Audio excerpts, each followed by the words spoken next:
Bonjour à toutes et tous, bienvenue dans ce cours d'informatique 2. Donc premièrement, je vais vous parler un petit peu de l'organisation de ce cours, expliquer un petit peu la motivation pour ce cours et comment vous serez évalué pour ce cours. Donc l'équipe des enseignants est constituée du professeur Ramin et de moi-même, Pierre Schaus. Nous avons deux assistants UCL, Xavier Gillard et Alexandre Dubray, et nous aurons aussi une équipe de 3 tuteurs qui vous encadreront pendant les laboratoires de ce cours. La communication avec les étudiants se fera exclusivement par mail, si c'est par mail via Moodle, donc inscrivez-vous sur la plateforme Moodle. Par contre, nous maintenons un site internet dont l'URL se trouve ici, sur Read the Docs. Voici un aperçu du site internet, et là vous y trouverez tout le contenu pédagogique du cours. Nous pouvons également communiquer avec vous via Microsoft Teams si jamais c'est important d'avoir de l'interaction, par exemple pendant les TP ou si vous avez besoin d'aide pour vous aider pendant un exercice.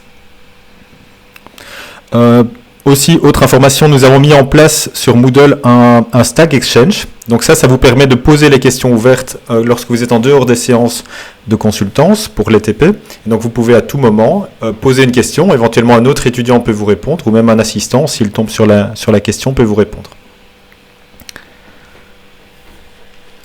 L'évaluation de ce cours se fera sur Genius. Je pense que c'est un outil que vous connaissez maintenant tous. Nous organiserons aussi au milieu du quadri plus ou moins un petit quiz de type examen qui sera aussi évaluatif.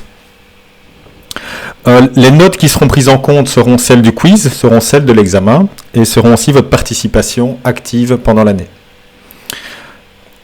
Attention également, on ne sait pas du tout dans quelles conditions sera organisé l'examen, donc il y a un gros point d'incertitude à ce niveau-là. Dans tous les cas, si on détecte des cas de plagiarisme, c'est-à-dire du code ou des collaborations, alors qu'on nous avions interdit les collaborations entre les étudiants pendant les examens et pendant les évaluations, si on détecte du plagiarisme, ce plagiarisme sera transmis immédiatement au président du jury. Donc nous vous conseillons de ne pas faire cela évidemment. Les sources d'informations pendant les examens, ce sont les slides et l'API Java. Donc ça, ce sont les deux seules informations dont vous pouvez disposer pendant l'examen. Toute communication externe est interdite. Certains d'entre vous ont échoué à l'examen précédent de l'année passée. Pour d'autres, c'est une nouveauté. Donc je pense qu'il est important également d'expliquer pourquoi les étudiants peuvent échouer à cet examen et comment est-ce qu'on peut faire en sorte de ne pas échouer à l'examen et comment se préparer pendant le quadrimestre pour ne pas échouer à l'examen.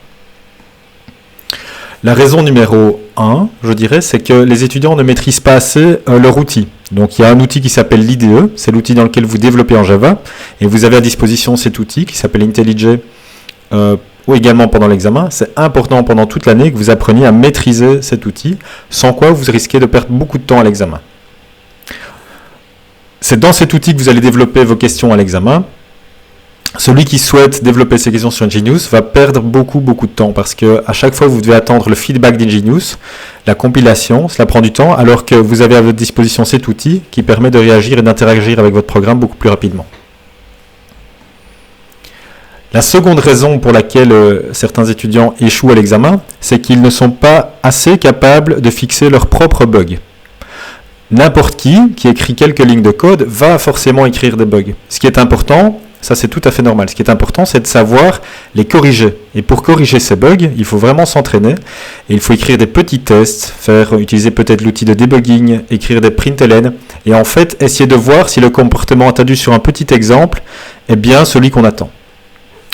Et donc ça peut vraiment aider à fixer vos bugs. Et donc ça, c'est un exercice que vous devez travailler pendant toute l'année. Finalement, la troisième raison, c'est simplement que les étudiants ne connaissent parfois pas assez Java. Et donc je ne l'ai pas encore mentionné beaucoup, mais le langage utilisé pour ce cours est Java. Donc c'est important de bien comprendre les messages d'erreur, que ce soit lors de l'édition, c'est-à-dire au moment de la compilation, ou encore lors de l'exécution du programme. Vous avez ici des messages d'erreur qui sont affichés dans l'IDE. C'est important de les comprendre et de savoir à quelle ligne se rapportent ces messages d'erreur. Le cours sera organisé selon 6 modules de 2 semaines. Le module 1 concerne l'introduction vraiment au langage Java, donc les méthodes et les statiques et non statiques, les classes, les tableaux, les pré- et les post-conditions. Le module 2 parlera de la complexité. Nous parlerons aussi de programmation récursive, de structure de données de type arborescente.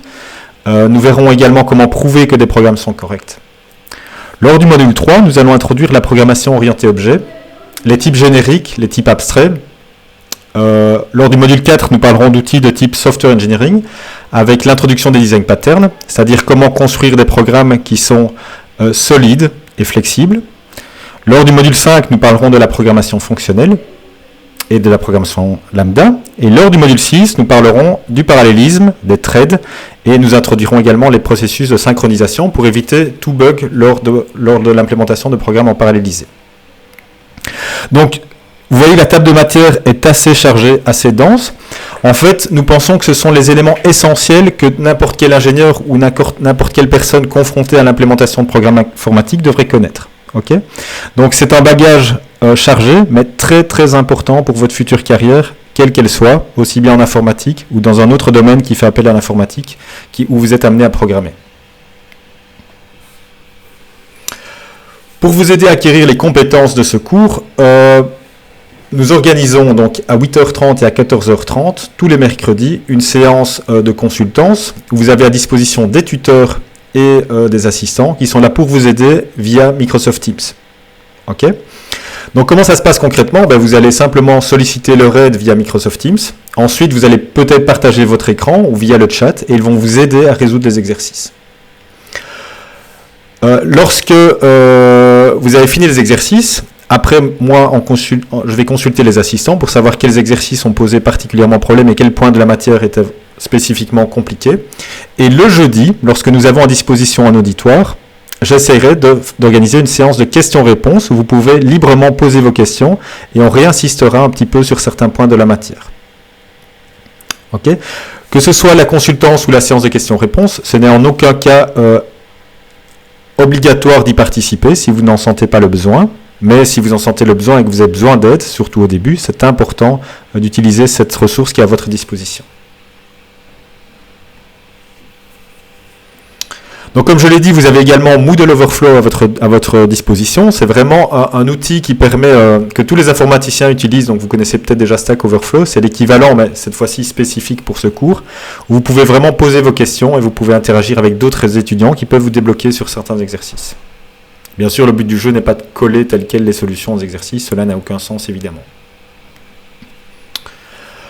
L'ensemble du cours est open source, donc vous avez un répertoire, y compris le site web du cours. N'hésitez pas à proposer des corrections, à proposer de nouveaux exercices si vous le souhaitez.